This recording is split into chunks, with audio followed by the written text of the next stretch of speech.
Tak čuzuji, vítejte u další reakce po dlouhé době na tomto kanále. Pokud se vám bude páčit tady ta reakce, nechte like a odběr, napište mi něco do komentářů a my se jdeme vrhnout na reakci.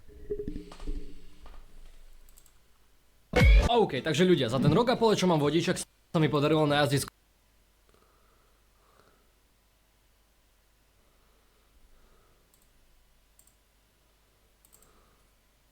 skoro 100 000 km. A už bez ohľadu na to, či som alebo nie som populárny, sa stále snažím byť veľmi ohľaduplný a opatrný vodič v každej situácii. No aj skrz moju snahu byť stále opatrný na cestách, som bol aj tak svedkom veľmi zaujímavých momentov, alebo som bol nehodám takto na vlásku. A preto si dnes pozrieme všetky zaujímavé a uložené zábery z mojej autokamery. Užite si video. Yo, what up, takže momentálne môžete vidieť moju obrazovku a tu a takto mám priečinok so všetkými zábermi z mojej autokamery, ktoré mi prišlo vhodné dať do tohto videa. Samozrejme klipov som mal oveľa viac, ale myslím si, že toto sú tie také najpodstatnejšie a najlepšie, aby zase toto video nemalo 300 hodín. Každopádne big shoutout to my boys, Liberecká Perla, Plzeňská Jehlarenská, Brnecká Odchytová, Agresívny řidič, Sleduj cestu, Distribútor a všetci ostatní borci, čo robíte deškami. Na vašich videách som prefrčal 2 roky svojho života. Akože ďakujem vám všetkým moc, že tu ste, hej, ako boli ste moja druhá autoškola. A preto môj nový nickname na deškemovanie bude teda Sabinovská youtuberská. Ja fakt neviem, ako chodíte na tie názvy. Takže na odľahčenie a na začiatok vám ukážem klip, kde som si jazdil po Prahe 22. Nič vážne, nič seriózne až do tej doby, pokiaľ som sa nedostal do kolóny a nestalo sa toto. Here come that bullshit, what up? Až pokým si ma fanúšik nezačal natáčať. A ja som si hovoril, že kolóna, poďme, už chcem ísť preč.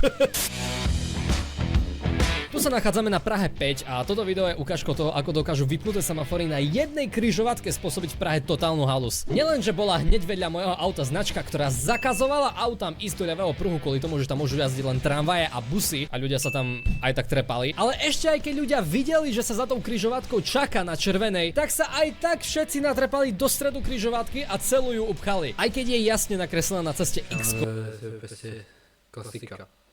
aby tam ľudia nejazdili a dementi sa tam aj tak budú trepať. A teraz keď ide auto z druhej strany, tak má smolu. Pretože idioti upchali križovatku. A tu už jeden autobusák pri BMWčku stratil nervy.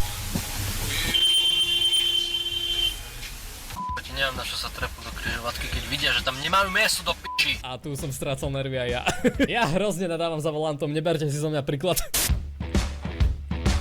Ok, som v Ústí, idem od kamaráta, som na hlavnej, no typka v červenom aute si asi myslela, že má hlavnú ona. Typka mala každopádne stopku, ktorú nie že nedodržala, ale ju úplne odignorovala. Tento klip som si uložil preto, lebo som typku zo zadu asi 3 minúty vyblikával kvôli tomu, že si nechala zapnutý blinker. A to je v pohode, to nie je až také hrozné, to sa im niekedy stáva. Problém je v tom, že to typke blikalo asi 10 minút v kuse.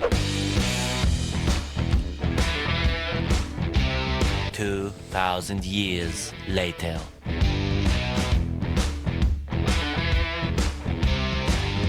Legenda hovorí, že je to blika doteraz. Krásny deň, predo mnou polícia Českej republiky a pripravte sa na... Ale mrda blokec v okna na písme. Preto stále predvídajte. OK, som v Prahe, pomaly mi ide oranžová, ale prejdem ju, pretože za mnou boli auta, ktoré som nechcel obmedziť. A zrazu divaj sa šuvajú.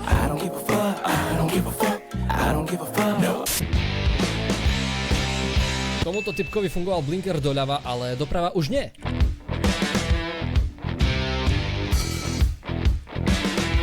Iba hejtri budú hovoriť, že doprava zabudol zablikať. Tu som stretol kolegu s rovnakým autom ako ja. Kľudný deň v centre Prahy, keď tu zrazu... To bola moja prvá reakcia, keď som uvidel prvú nehodu vo svojom živote. To, prečo sa to dostalo, je úplne jednoduché. Bola klasická práca na silnici, takže bol pruh presunutý sem, kde ľudia mali normálne červenú a čakali. Ale typci si povedali, že ne, na červenej čakať nebudeme, radšej to odrbeme a skratíme si to cez tramvajovú koľaj. No keďže mali auta tu na červenú, no tak logicky auto z tejto strany malo zelenú. Čo ale títo retardi nevedeli, pretože tam nemali semafor a... Jasná chyba Audiny. Potom som auto zastavil tunak na benzínke a priniesol som im záznam.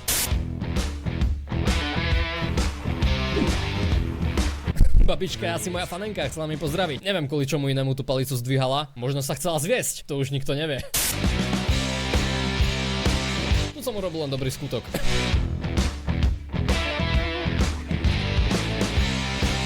Idem v noci s rodinou cez československé hranice, kde ma tu zrazu prekvapila.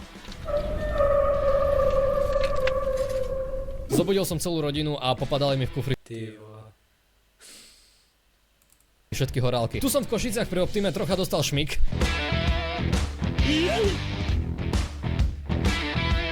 Jazdenie na slovenských dedinách be like. Vítajte na východnom Slovensku. Ježiš, wow, kámo. Sme v mojom meste Sabinov na hlavnej križovatke, mám zelenú a odbočujem doprava.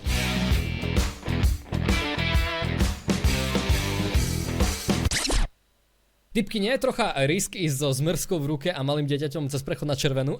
Akože nebolo to tak, že im zelená uprostred prechodu skončila. Oni tam vyložene na červenú išli, bez rozhľadu a s malými deťmi. Keby ste nemali so sebou deti, no tak už máte trúbku. Typky, nepoznám vás, ale vyzeráte na to, že máte 18, no tak come on. Berte za to zodpovednosť. Už len kvôli tomu, že viem, ako niektorí dementi po Sabinove jazdia. Ok, a v Sabinove ešte zostaneme. Toto je rada pre všetky kidov, čo ma prídu stalkovať. Dávajte si pozor na vodičov, ktorých nezaujíma, aké auta idú za nimi. Ako napríklad tento šrac, ktorý uprostred cesty zastavil a bez blinku to hodil na parkovisko. A viem, že je to blbosť a sme v malom meste, hej, bla bla bla. Ja už som na to zvyknutý, ale vážne také ťažké urobiť toto.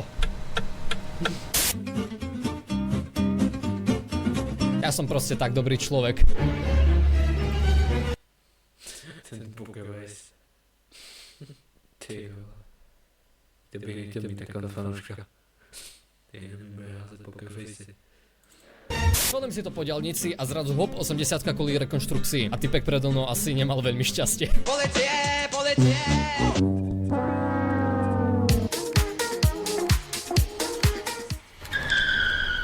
Damn. Praha! Kde sa toto tu auto rozhodlo parkovať sem za túto motorku. Ale zrejme zabudlo dať skoro blinker a